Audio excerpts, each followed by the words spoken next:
Hello friends, आज मैं आपको बताऊंगी OnePlus Nord CE 6 Lite 5G में आप कॉल वेटिंग फीचर को कैसे इनेबल कर सकते हैं। तो चलिए फ्रेंड्स, बिना किसी देरी के वीडियो स्टार्ट करते हैं। तो इसके लिए आपको सबसे पहले फ़ोन के डायलर में जाना है।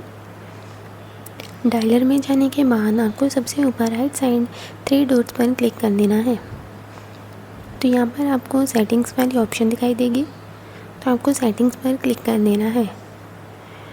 यहाँ पर आपको बहुत सारे ऑप्शंस देखने को मिलेंगी। तो अब आपको यहाँ पर ऑपरेटर रिलेटेड सेटिंग्स वाली ऑप्शन पर क्लिक करना है।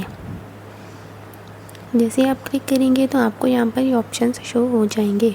तो हम आपको यहाँ पर कॉल वेटिंग वाली ऑप्शन शो होगी। तो आपको कॉल वेटिंग को यहाँ से ऑन करना है क्लिक करके।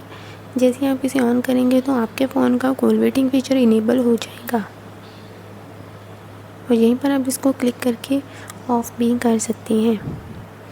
Bye bye friends.